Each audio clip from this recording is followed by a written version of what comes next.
Hello மக்களே, welcome to Delhi talks. Karthigai தீபம்ல எல்லாருக்குமே வந்து ஒரு கிளாரிஃபிகேஷன் தேவைப்பட்டுச்சு. பிகாஸ் இந்த சீரியல் வந்து அந்த ஓல்டு வெர்ஷனோடைய கண்டினியூவேஷன் அப்படின்னு சொன்னாங்க. பட் அதில் வந்து தீபா அப்படின்ற ஒரு கேரக்டர் இருந்த மாதிரியே காட்டலையே.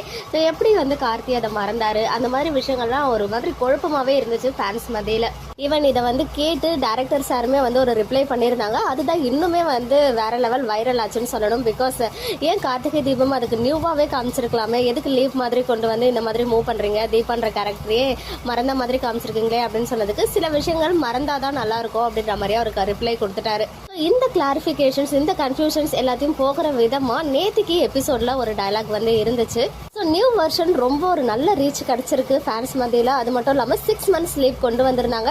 மற்றபடி அந்த பிரதர் கேரக்டர்லாம் சேமாக தான் இருக்காங்க. அம்மாவுமே வந்து ரீசெண்டாக அபிராமி அம்மாவுமே வந்து கார்த்திக் கிட்ட ஃபோன் பேசுகிற மாதிரிலாம் வந்து ஒரு சீன் வச்சிருந்தாங்க. ஸோ அப்படியே அதோட கண்டினியூவேஷனாக இருக்கும்போது 6 மாசத்துல கார்த்தி எப்படி தீபாவை மறந்தாரு, ஸோ அதுக்காக ஏதாவது ஒரு ஃப்ளாஷ்பேக் மாதிரி வருமா, அதர்வைஸ் அவர் பழசையே மறந்துட்டாரா அப்படின்ற அளவுக்குலாம் கமெண்ட் பண்ணியிருந்தாங்க. ஸோ நேற்று எபிசோட்ல பார்த்தீங்கன்னா நம்ம ஹீரோயின் ரேவதி இருக்காங்களே, அவங்களுடைய லாஸ்ட் சிஸ்டர் ஸ்வாதி அப்படின்ற கேரக்டர்ல ஆக்ட் பண்றாங்க.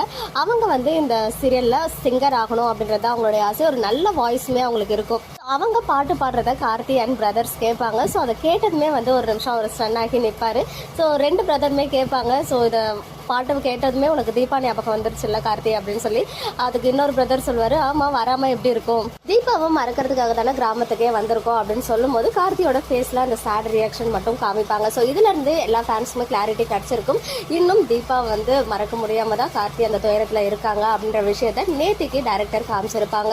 கண்டிப்பா தீபாவை கம்ப்ளீட்டா மறக்கிற மாதிரிலாம் காமிக்க மாட்டாங்க. எப்பவுமே அவங்களுடைய நினைவு கார்த்தி மனசுல இருக்கும். இருந்தாலும் எப்படி அவருக்கு வந்து அடுத்த காதல் வந்து மலருது அப்படின்றதுல நம்ம ஃபியூச்சர் எபிசோட்ஸ்ல வெயிட் பண்ணி பார்க்கலாம்.